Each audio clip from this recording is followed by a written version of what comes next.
Welcome to ODT Rugby Chat. I think last week we picked the Highlanders to win. That was a disaster. We lost, but we'll talk about that tonight.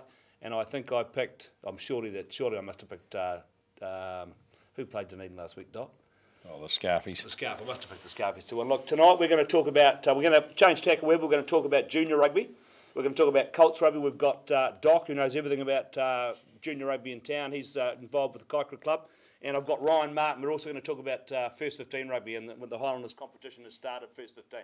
So we'll kick off with Ryan. Mate, we'll talk about today. I didn't see the game, but I understand you beat Southland Boys in the big inter-school.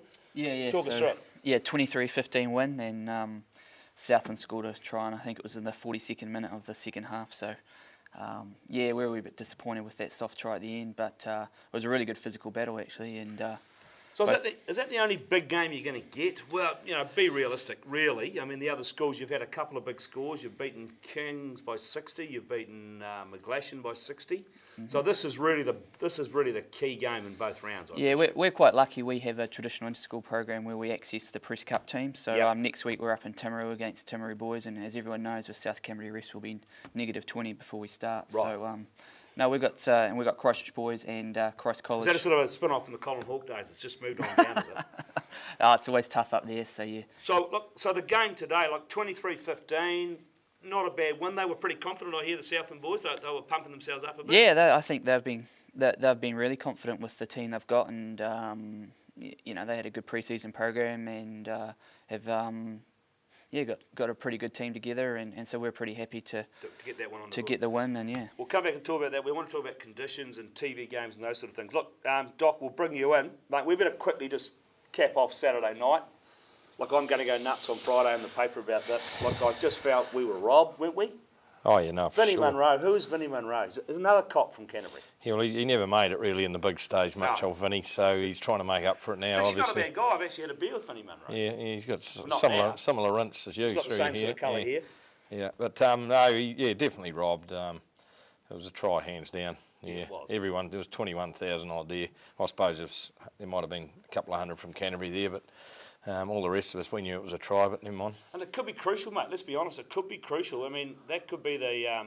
making that top six and not making that top six. Oh, definitely, and it will be. There'll be a couple of points between them, the teams that miss out and the ones that get there. And like Doug McSweeney was here after the game, and he even said it was no doubt it was a try. Well, I was talking to some of those Whitelock boys after the game, even though they won't admit it now, and I wouldn't even admit it that night.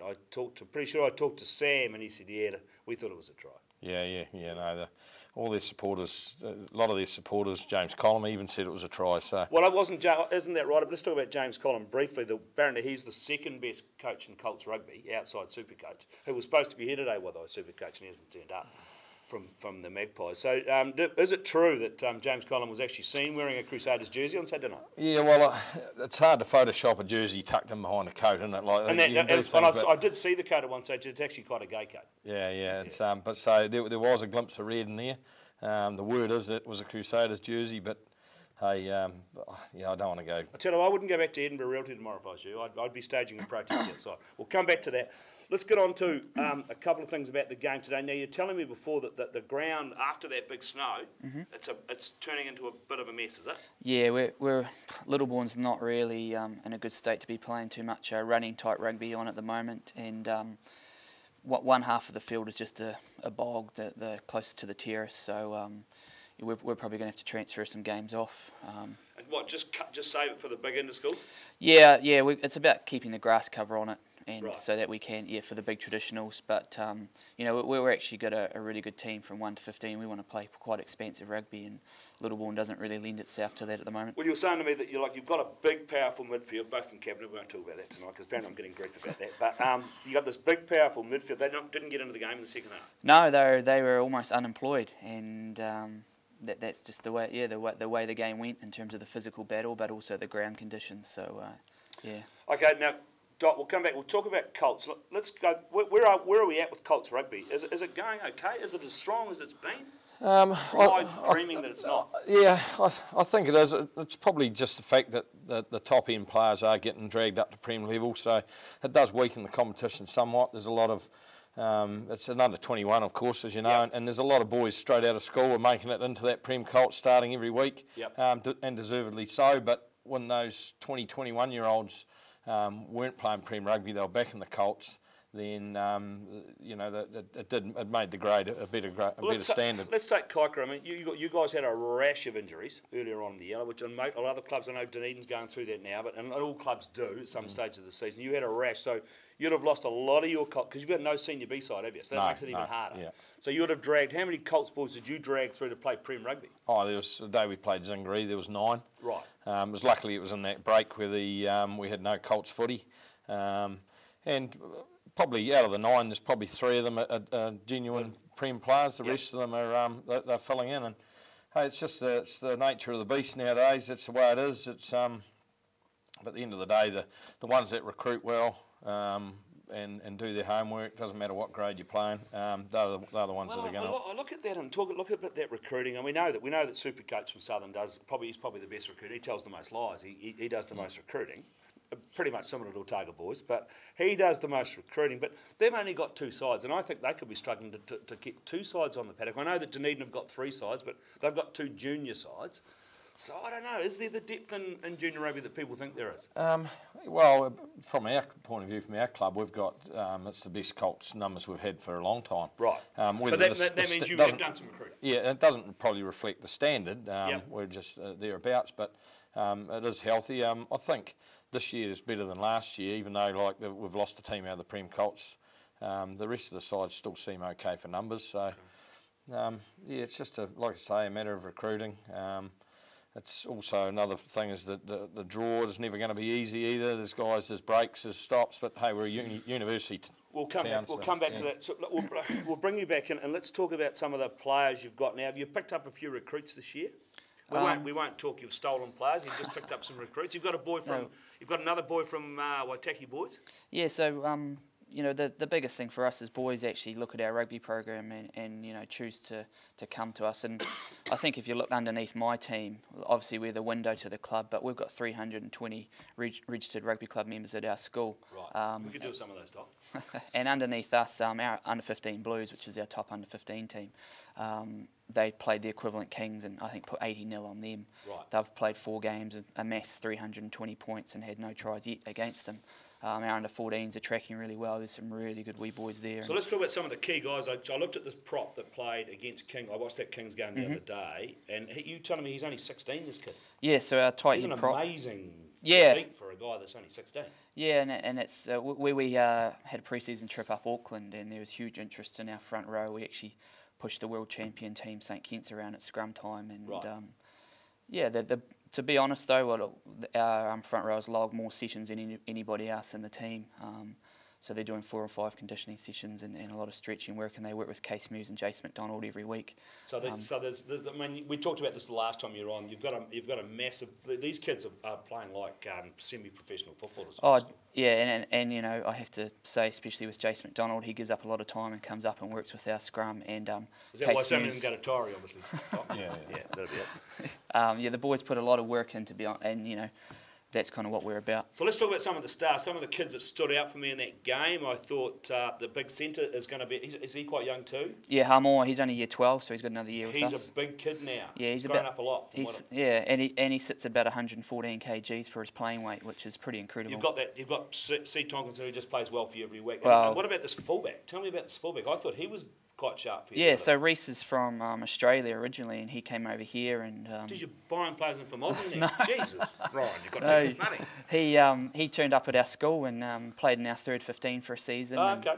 And I kind of had a look at him last year, and he was in the part of the team last year, and he's really progressed and played for Otago under 18 last year, and really progressed in that tournament. And to this year, where he's just playing some outstanding rugby. He's got a great left foot on him, and you know, he's going to be great for Otago rugby in the long boys, run. I'm getting told to move along. So what we'll do is we might quickly do the changes in our Form 15. And we've got a few in the front row here. Boys, Sam Sturgis is coming in for Sam Anderson-Heather, who played for the Highlanders, played quite well on the weekend. Yep. And by the way, he's also injured now, so there's 25 injured players for the Dunedin now. But this boy's good. Like this Sam Sturgis, plays okay. I'm dropping this kid here because I didn't know who he was from Green Island, so he's out. And I don't know who he is either, but I'm putting him in from Alhambra Union. I'm struggling for, and we're dropping out Mike Matafa, he's coming out. And I'm putting in Tom Vigo because he took the kicks on Saturday for Alhambra Union. Yeah, I hear that, yeah. Which is outstanding. I'm not changing anybody else, I don't think. I was going to change James Lynch's, but they haven't given me a change to change. So we'll go to the backs, boys. I didn't name I'm looking more. This boy's got to get a go from South Otago. He's playing some good code. I'm dropping Tay Walden for the first time for ages, and I'm putting in Kieran Moffat at centre. Michael Collins, I said to Ben Patson, I'm not picking him again, I just can't be bothered picking him, so he's out. So Collins comes into there, Willie Coy's gone from there. I see the wee boy Anir came back and played on Sydney for varsity and played pretty well against the Dunedin, so Josh Walden's going in. And I was going to drop Brycey Morgan from Kaikorai, but I talked to his old man who came round to watch him play and said, I promised I'd leave his son in the team. I did see he scored a try against Harbour. You got blown away in that win too, I think. I watched that game, the Dunedin game on Saturday without a word of a lie. 2 backs got blown over when the big wind hit. But like Clark Frew said, well, they're only backs though. Well, they're only backs and they don't count. Yeah. Exactly. Boys, we'll go on to we'll come back and ask you some more questions to finish, but we'll just do these games coming up this weekend. I'll get to prediction. So, Southern Dunedin for the Ron Reggett, Southern at home. Yeah, no, Southern will be too strong. They win by 1 million. Southern. Yep. Uni Tyree, Uni at home. No, Tyree will get up there. Tyree. They'll get Tyree, up. I think you're right. Alhambra Union Harbour. I reckon the Harbour boys will. They're on a winning streak. Brandy's back for Alhambra Union, I hear. Yeah. I'll say Harbour, some good old boys in that team. Yeah. Kite, Green Island. Oh, the Demons. I'll say Kite, yeah. The Demons. Yeah. And Pirates Zingaree. That'll be a good battle actually, but I think the Pirates forwards, Zingaree's probably their strength too, but I think at home down there on the You sand. want to pick Pirates? Yep, I think Pirates That's will. That's my old club, so I'll say You'll Pirates. take Pirates. Well, I think you're both wrong, lads. I think it's Zingaree. Look, I want a couple of questions to wind up. Look, we've had a few issues in town, Doc, with behaviour of Colts players in town. Have you got anything you want to say? I'm just not happy with what's going on. I know the police are pretty grumpy now. Where do we go with this behaviour in town? Well, it's basically that there's no more. We just can't have it. There's no more chances. As the latest incident, the guy will tell you. Like there's a young guy out on the plains. He's feeling pretty sorry for himself. He's got an appearance before the judge coming up, and we've had to sit down. We had a good talk to our players, as a lot of the clubs I hope have, and. It's just a bit of bullshit we don't need in the game today. That's got to stop. Okay, just to finish over here with you, Ryan. Look, where do you go? Look, so you're probably going to win this comp. You won't probably agree with it, but you're going to win this comp in a canter. The big games for you coming up. You've got Timaru boys we've talked about. Who else are you playing? Obviously, will Canterbury boys be the big game? Christchurch boys, yeah, at home. We've got them up there, so that's always a toughie. When does that happen? That's 1st of July. Yeah, so we'll travel up there, and no, that'll be a great game for us. But right. Yeah, no, that's where it's at. Well, no, look, thanks for coming, lads. And just to finish off, look, the big games this weekend are probably Tyree University. I think Tyree are too strong. But remember, Friday night, 9:35, 9:40, it's the Highlanders up against the Reds over at Ballymore.